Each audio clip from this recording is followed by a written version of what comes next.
Hey guys, welcome to episode 2 of the Unserious Podcast. This episode will be the first one posted on YouTube, on my YouTube page. It's the first one, there's complications with the first episode. Excuse me, I'm on the weather. But this one will be on YouTube. I apologize. There's going to be there's going to be some confusion with some people. Alright, I'm feeling about it, so just want to address that now.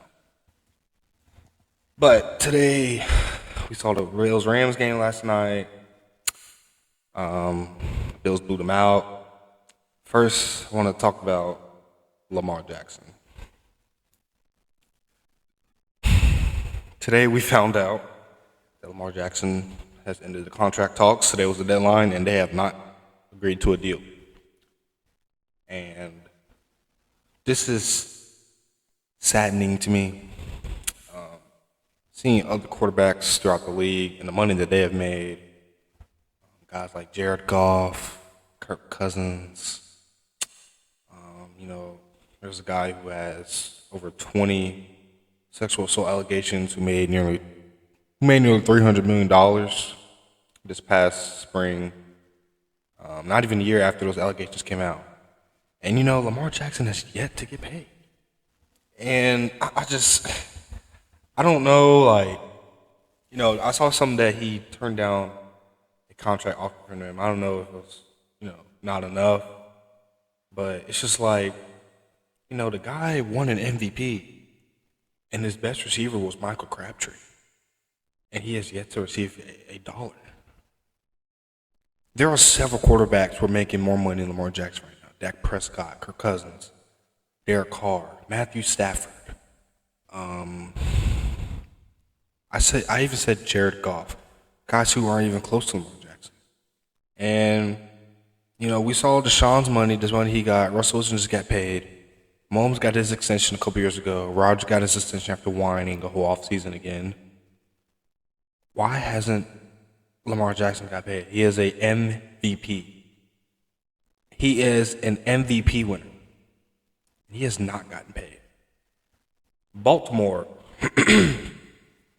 is very unserious. Baltimore was probably going to fire Harbaugh before Lamar Jackson came. Lamar Jackson saved his job. He saved a lot of jobs, and he is currently still saving jobs at Baltimore right now. They have not provided him not nearly enough talent on the offensive line. There's still a lot of question marks on receiver. The running game will be dominant for a while. We all know come January, they're going to be stopped because they don't have that threat in the passing game outside of Mark Andrews. And it's easy to take away Mark Andrews away in a system that the Ravens have. And it doesn't help that he is the only reliable weapon that Lamar Jackson has had throughout his career. Marquise Brown's gone. Never was a fan of him. A lot of drop passes. Not that really good a receiver to me, but he was his best receiver technically, and he's gone now. So, Ravens had a lot of injuries. They're going to be a good football team. They're going to win a lot of games. But come January, Lamar Jackson's not going to have the help. And I have a strong feeling. That this Ravens-Lamar Jackson thing will blow up if there's not success in the playoffs. And, the Titans proved it in 2019. This is the recipe. The year after that, we saw the Bills do it. And this year, they missed the playoffs due to injury. But what would have been different this past year? And what's going to be different this year? You have not provided Lamar the help, but you can't pay him the money. You keep losing in the playoffs. Not because of Lamar. Not because of Lamar Jackson, but because you have not given him enough help. And you can't pay him money? Kyler Murray extended. Russell Wilson extended. Matthew Stafford extended. Kirk Cousins reconstructed contract. He's making more money than Lamar Jackson, I believe. I just don't get it. I don't get it at all. Extend Lamar Jackson, please. It's time to see Baltimore get serious for once. Please, let's get serious. And if there's another season of, them running the ball and Lamar Jackson's running the ball, but yet they still haven't figured it out in the passing game, and they still haven't figured out who was going to catch the ball for Lamar Jackson, then it ain't going to work out. It's not. And that means Harbaugh needs to go. Greg Roman, Harbaugh, both need to go.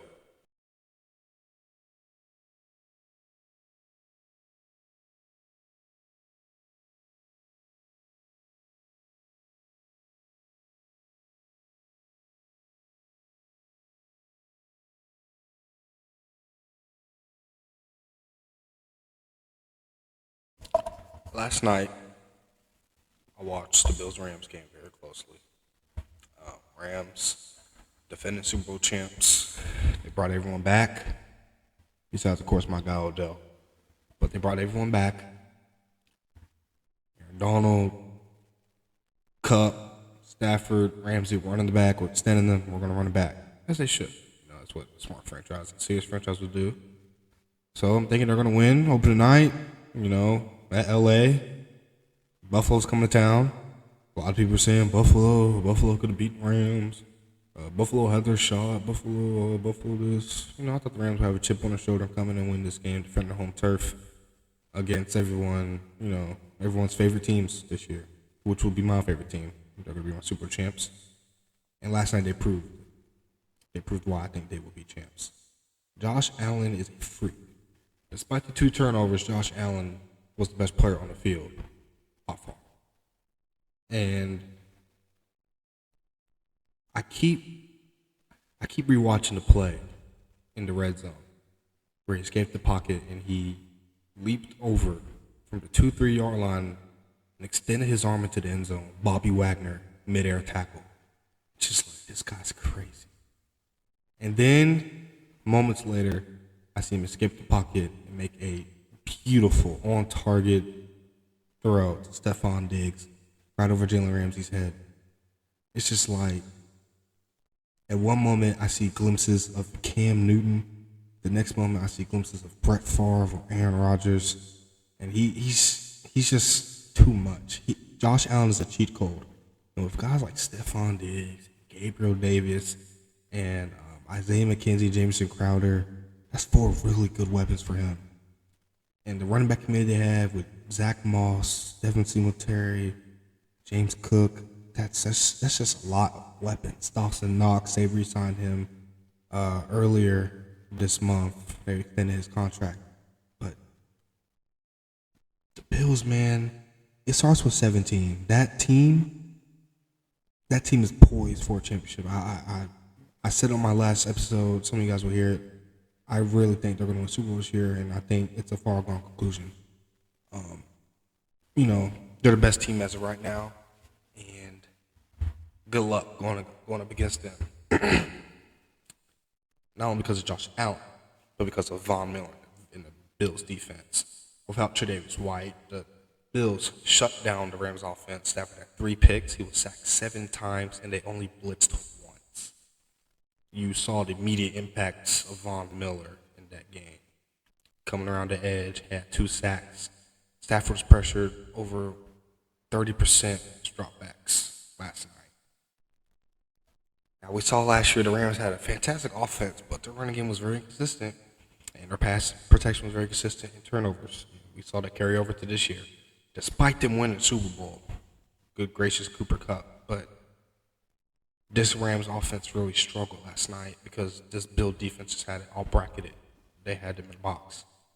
They couldn't run the game. They couldn't run the ball. The running game was out of it. Allen Robinson had 1 target.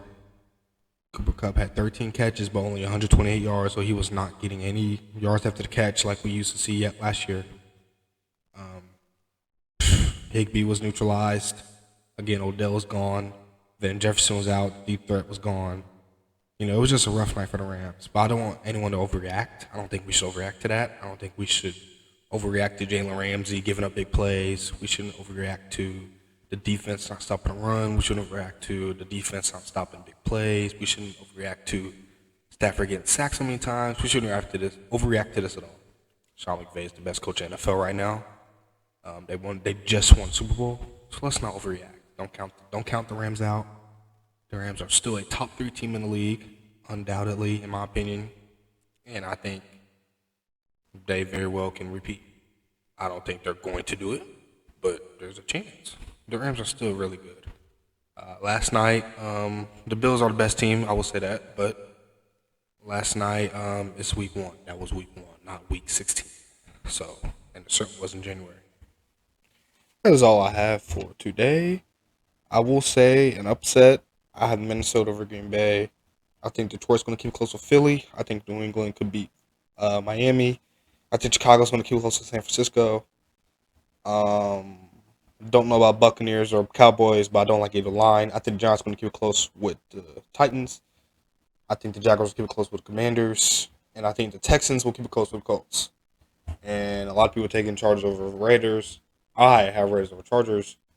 And I also think the Broncos will blow out the Seahawks. Those are my bold predictions for this week one slate. I'll be back Monday.